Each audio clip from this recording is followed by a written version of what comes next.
é uma noção de tendência de mercado do que pode acontecer para frente. Então a gente estava num momento, tá? E ainda está, até porque a nuvem até o dia 4 de outubro, ela é bearish, tá? É avermelhada. Então, a partir do dia 4, 5 de outubro, você vê aqui que a nuvem, ela inverteu. Não sei se isso é mágica, não sei se é coincidência, de repente pode ser os dois, mas você tem aqui, a partir do dia 5 e 6 de outubro, uma nuvem esverdeada, que dá confluência também, não só ao esquema do Plan B, né, em termos de projeção de preço, mas também a dados históricos que você tem de ganhos dentro do mercado de cripto. O mercado do mês de setembro, né? O mês de setembro é ruim para criptomoedas no geral, independente, mas no ciclo tal, não, tá tudo bem. Mas se pegar uma média de todos os ciclos, né, de todos os anos, setembro não é um mês bom. Então, mais uma confluência a isso é essa mudança de cenário dentro da análise do Ishimoku. Então você tem aqui uma nuvem esverdeada que pode mostrar, né, antecipadamente agora para gente uma mudança de mentalidade e de cenário. Teremos que aguardar. Falando de tempo presente, de projeções, né, pro curto prazo, a gente tem, óbvio, o suporte de $40 mil, mostrando muita força. Isso aqui, né? Essas últimas velas diárias mostram muito bem pra gente isso, né? Pode ver que aqui a gente chegou a romper temporariamente, mas o fechamento, né, que eu considero para minha análise, a gente não passou de $40 mil. Aqui também não. Aqui nem chegou a passar nessa agulhada. E nos outros dias também. E hoje não é diferente. Então, uma coisa que eu achei muito interessante, e aí eu vou partir agora para uma análise de tweet. Esse rapaz aqui é um dos caras também que eu vejo, né? Ele tem pensamentos interessantes, ele é CEO de um fundo de investimento que trabalha com Bitcoin e Digital Assets. Tem, né, Canadá, na Rússia, etc. Mas ele trouxe um gráfico aqui fundamentalista, tá? Da Glassnode, que são duas coisas, tá? Da movimentação de grandes movimentações de Bitcoin, tá? A gente deu um spike, traduzir para vocês. As baleias movimentaram uma quantidade recorde de Bitcoin nas últimas semanas. Então, basicamente, e essa quantidade foi maior, inclusive, do período que a gente estava de 55 a 60 mil dólares. Isso, na maioria das vezes, tá? Representa... Tivemos uma mensagem retratada. Qual é, Tata Boy? Tá falando besteira aí no chat? Qual é, irmão? Tô de olho, hein? Então, normalmente, na maioria das vezes, baleias fazendo grandes movimentações do Bitcoin mostram, né, pelo menos antecipam grandes movimentações de mercado. Para qual lado isso será, eu não consigo precisar, tá? Isso aqui são movimentações. E aí, voltando aqui pro... peraí, antes...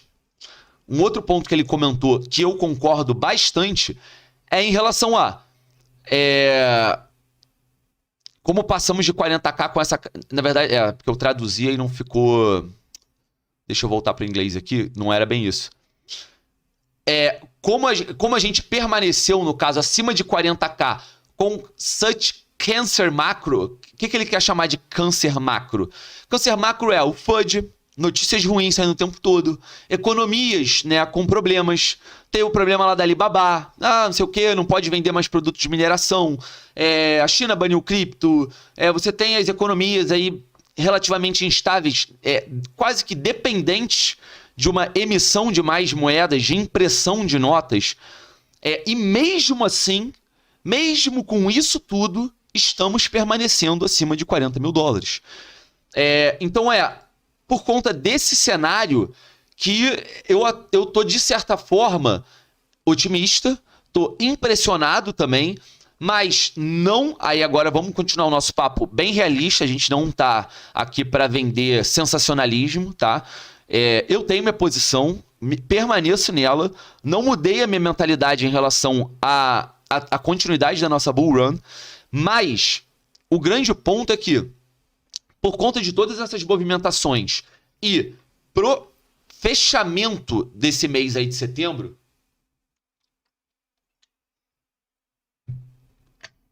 Vocês podem até me sacanear, mas, de fato, a gente ou vai para cima ou para baixo, tá? Eu não acho que a gente vai lateralizar nesse momento.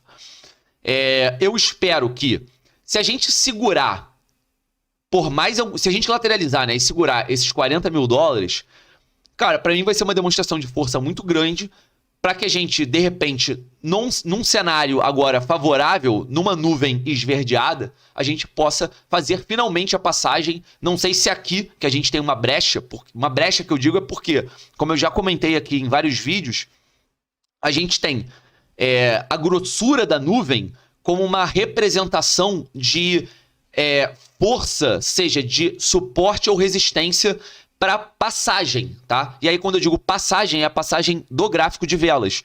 Então, exemplificando, essa passagem que a gente fez aqui, ela era muito mais difícil, teoricamente, tá? Por conta dessa grossura, do que teoricamente a gente fazia aqui, que a gente basicamente não tem nenhuma extensão de fog de nuvem. Aqui, ela já não é tão difícil quanto essa, por conta dessa largura, mas ainda assim é maior Depende, né? Aí a visão de suporte ou resistência da nuvem, ela vai depender exatamente de onde está o gráfico de velas. Ele está abaixo, então a nuvem vai oferecer resistência.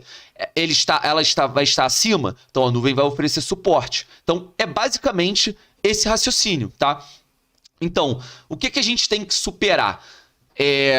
Primeiro, esse FUD macro, né? Esse momento macro que não é positivo. Se a gente continuar imprimindo dinheiro, se a SP500 voltar a subir, os mercados continuarem a mostrar uma prosperidade, cara, cripto não vai ser diferente. Eu não vejo universo em que o SP500 bomba, a ação, né, mercado chinês volta a crescer, sei lá, seja por incentivo do governo, independente disso, mas eu não vejo como o mundo, né, a economia global, seguir um caminho próspero e o mercado de criptomoedas ir na direção contrária. O mercado de criptomoedas ele vai acompanhar a tendência global. Então, se o mundo permanecer imprimindo dinheiro e a música continuar tocando, é o que eu digo que a gente vai eventualmente romper. Tá vendo? A gente tem um trend line aqui, né, uma linha de resistência que a gente não conseguiu romper, tá? E aí, quanto mais a gente vai esperando aqui, se a gente for analisar bem, pode ser que a gente rompa aqui, né? Pode ser que a gente rompa em 42 mil dólares, como pode ser possível que a gente rompa a 45 mil dólares. Pode ser, tudo vai depender de como a gente vai se comportar nos próximos dias, tá?